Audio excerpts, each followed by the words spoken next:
আপনি কালেমাও পড়বেন, কালেমার হালাল বিষয়গুলো মানবেন না, হারাম বিষয়গুলো ছাড়বেন না, তা আপনার কালেমা পড়া আর হিন্দুর কালেমা পড়া তো সমান। আপনার ঈমান আর আবু জেহেলের ঈমান যদি এক হয়ে যায়, তাহলে আপনাকে যদি জান্নাত দেয়, ওরেও তো জান্নাত দেওয়া দরকার।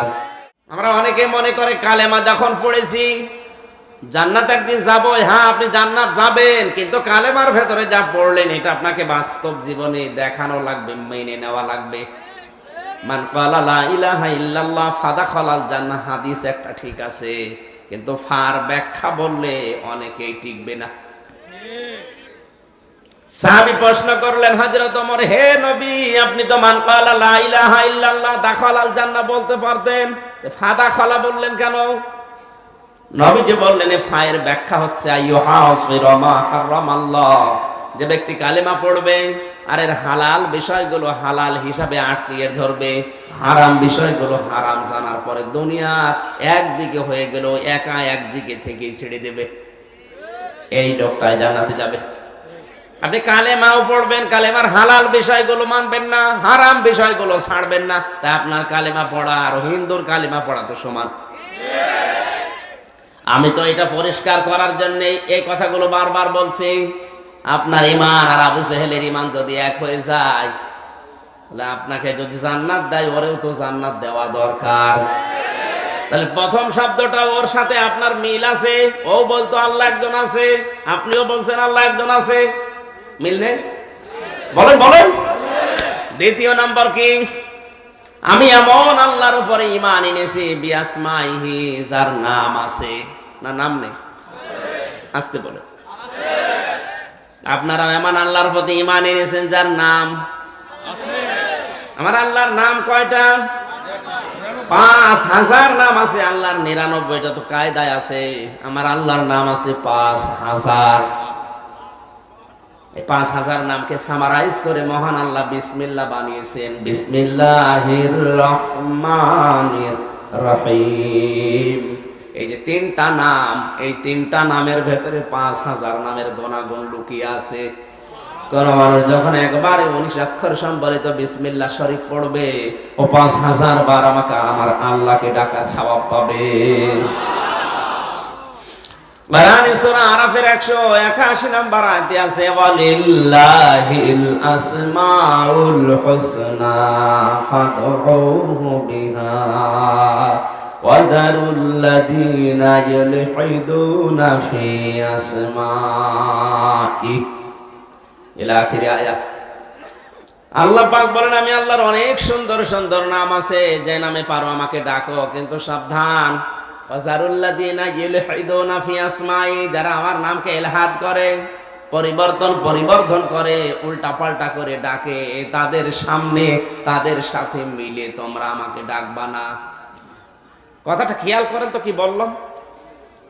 আল্লাহ বলেন, আমার অনেক সুন্দর সুন্দর নাম আছে, যে নামে পারো আমাকে ফাদউহু বিহা, যে নামে পারো ডাকো, কিন্তু সাবধান, আমার নাম যারা ইলহাদ করে, ইলহাদ মানে পরিবর্তন করা, উল্টা পাল্টা করা, ছোট খাটো করা, কাটছাট করা, আমার নামকে যারা উলট পালট করে ডাকে, রং ঢং দিয়ে ডাকে, তাদের সাথে মিলে তোমরা ডাকবা না।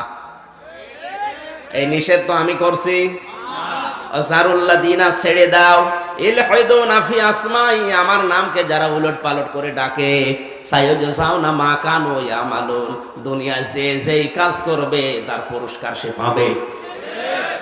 আজ বাংলাদেশ সহ ভারত আর পাকিস্তান মিলে যে জিকির গুলো আল্লাহর নামে হয়, অধিকাংশ কোরআন হাদিসের বাইরে।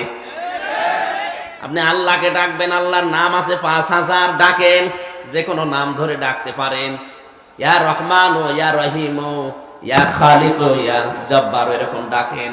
কিন্তু আল্লাহর নামের ভেতরে যারা পরিবর্তন করেন, কাটছাট করেন, উল্টা পাল্টা করে ফেলেন। আল্লাহর নাম আছে, পুরা কোরআনে আছে আল্লাহু অথবা আল্লাহু আকবার, কথা বুঝতেছেন? আপনি যদি জিকির ইবাদত হিসাবে এই শব্দটা করতে চান আল্লাহর নাম নিয়ে, তাহলে আল্লাহর নাম শুধু না, ওর সাথে একটা সিফাত লাগিয়ে দেবে, আকবার অথবা সুবহান আল্লাহ, আলহামদুলিল্লাহ, লা ইলাহা ইল্লাল্লাহ। আপনি যদি এ পর্যন্ত না বোঝেন আমি আবার চলে যাব গোড়ায়, আপনাকে বোঝা লাগবে আগে। আল্লাহর নাম আল্লাহ উচ্চারণ করতে বললেন কি আংশিক কাটছাট করে সেটে কেটে না পুরাটা? বলেন বলেন। আপনি যেটা ডাকছেন ওটা তো কাটছাট, ওর সাথে তো কোনো সিফাতি নাম নেই। আল্লাহর এই জাতি নামের সাথে একটা সিফাত লাগাবেন।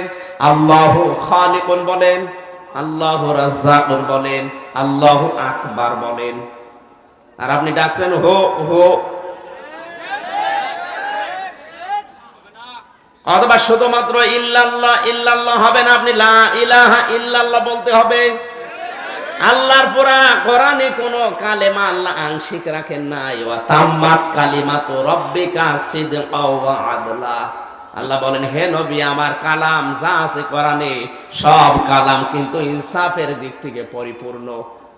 সিদকা ওয়া আদলা, এক নম্বরে সত্য কথা, দুই নম্বরে ন্যায় নীতিপূর্ণ কথা।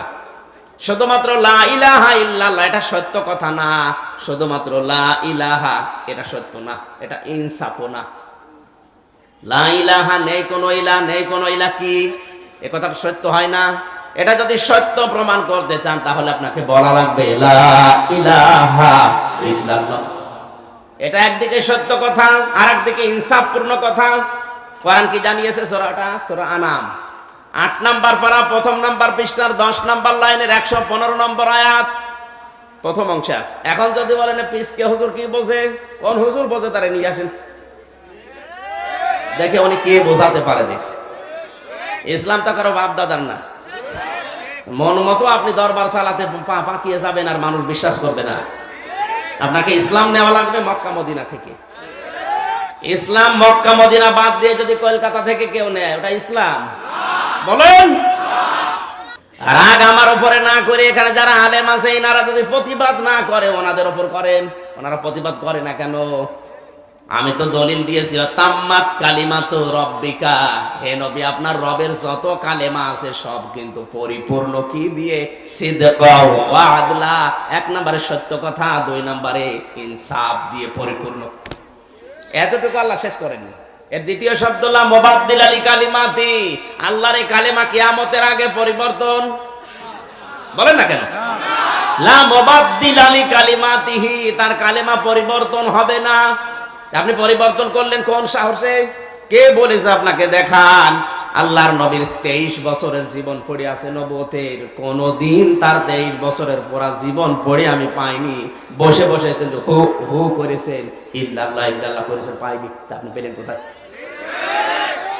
আপনার যে ডিগ্রি যা আমারও তো তাই। আপনি কামেল পাস করেছেন, আমিও কামেল করেছি। আপনি অনার্স মাস্টার্স করেছেন, আমিও করেছি। আমি তো পেলাম না, আপনি পেয়েছেন। ওটা কি?